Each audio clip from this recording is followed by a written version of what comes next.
Okay, so this is the short scenario. If you're watching this, it means you're inside my head. Met this girl last night. I'm attracted to her. She appears to be attracted to me. A little talk, conversation. She comes over, a little drink, a little this, some of that. And before you know it, some things go down. I'm waking up in the morning. She's right beside me, passed out, cold. Don't even remember if I used protection or not. The one thing I do remember and know is not only should I be letting myself have it, but the fellas are going to be finding out about this. They really going to let me have it and crucify my ass. The hell was I thinking? I can hear that shit right now. Anthony, Simon in particular, Carter, Red. I ain't never going to hear the end of this shit. They're all going to drag my ass right to hell.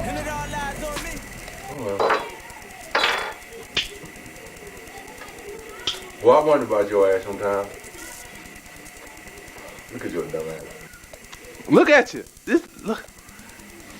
I'm fucking done. Come on, man. No. Fuck no. God damn. What the fuck was you thinking, man?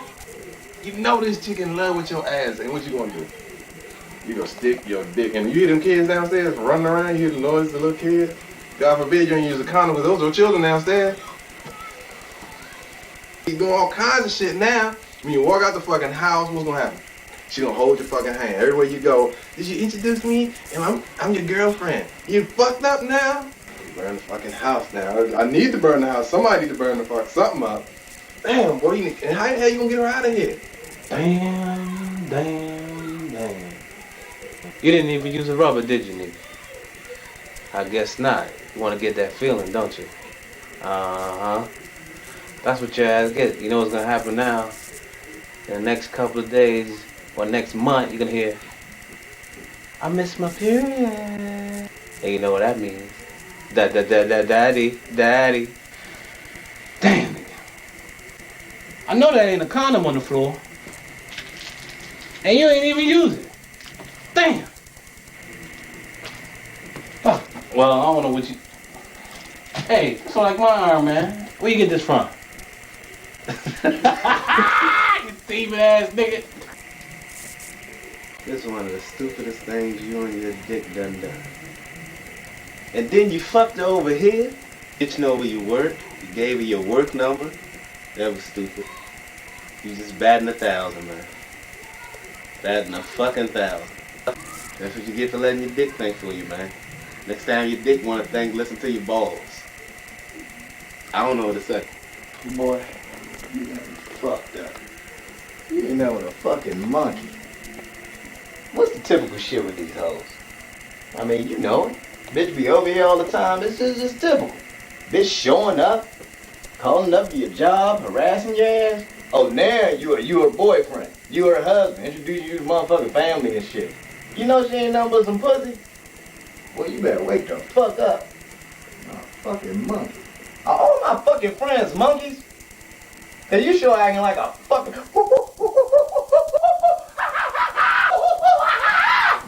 fucking monkey. Look at her ass. Look at this motherfucker. What? You look like a typical hoe? Watch this. I'm Daryl. You know, I'm Daryl. Look at that. She don't know her difference, boy. We want to join in there? You want to join in? All right. Girl from Miami. Voices. She from Miami.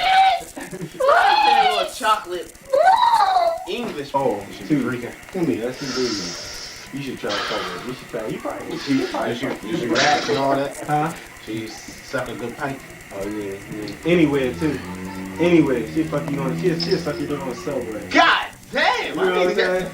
She will. I ain't bullshit. You need to put a word in for me. My man, her ass sucking this dick on the motherfucker at the bus stop and shit. God damn! That's some wild shit, man. Now that's smooth. That's special shit. Suck your dick at the bus stop. Women, Abu Dhabi. Saying at the bus stop. Hold up, Hold up. In the dead of winter, 28 degrees outside, and it's cold as ice. Nice. When you see her, as soon as you see her, you say, "What's up, baby?" Say, "I'm going back to my house. I'm, trying to smoke a bob. You trying to smoke a bob with me? You know what I'm saying?" And she go. And she did. Enjoy yourself. Don't call me, motherfucker, because I don't want to hear this shit. Y'all can go. Thank you. Thank you. Before. Let me tell you something. Next time you do what you just did, I suggest you just take one of these and chop your dick off. Now,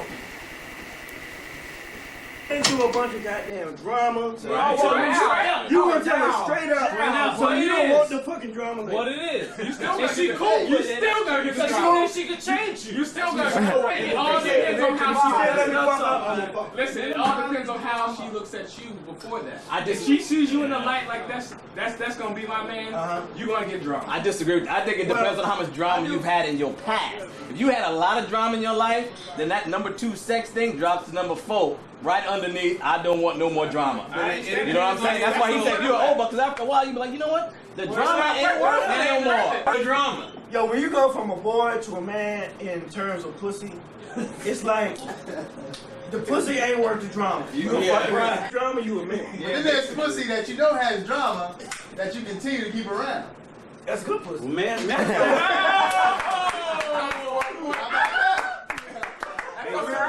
5 years old, no one ever told me that success in life was for me to grow up, get a wife, buy a house, and be successful. The goal was not to become married.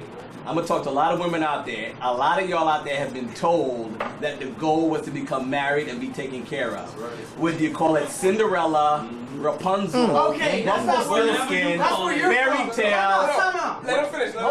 So that's what you've been told. Whether it was when you call it the fairy tales, whatever the case may be, however it was transposed to you that what you need to do is get up and be successful and get a good man. Whether you need to go up and just get married and find this. There are a lot of people, I believe right now, women who are struggling with the fact that with their personal selves, the fact that they can't get a man or they're not married.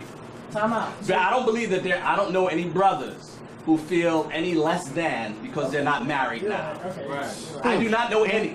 Most of the men I know, including myself, who are married, were not looking for it. It just hit them, bang, and it's like, hey, this is what I'm looking. They hit the top 4, like my brother said, and they hit the top 10 on my checklist. So guess what? I'm getting. My brother said a lot when he said, I'm losing all my hangout partners, because I believe when women looking at that, this is my belief. I believe when women see that, 9 of their partners go off and get married, their question to them is, what's wrong with me?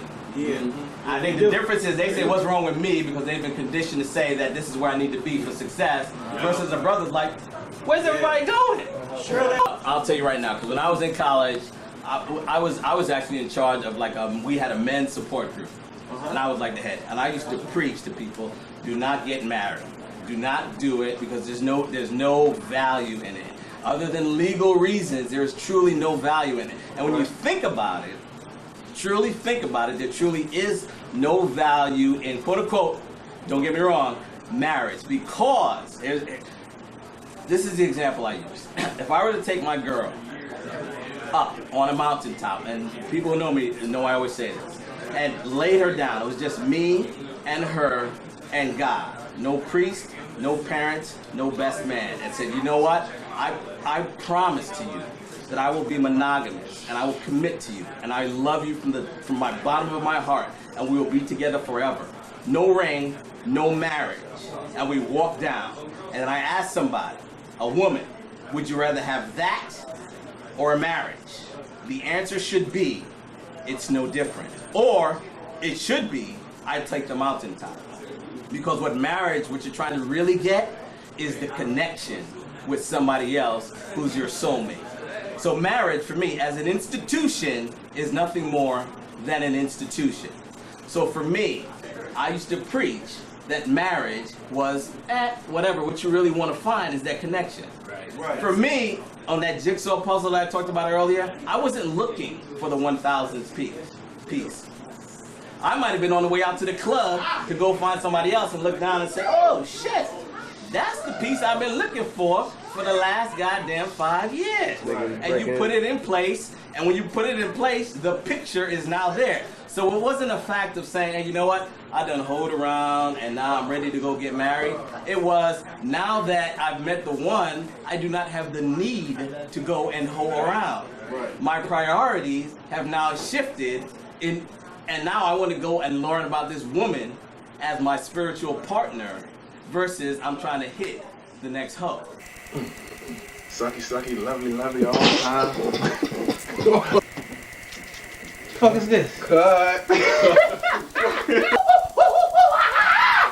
Fucking monkey. Look at her ass. Look, you're gonna start with, let me see what you're working on. Like this. No, that's gonna give you more shit to clumsy up and everybody laugh at you. Hey, man, you fucked her head up. Want some head? But. Well, that's a wrap. So you need to come over to me, Ross. Y'all can go. Thank you. Thank you. Y'all work with the union, don't Y'all y'all? get your checks in the fucking Them monkeys with the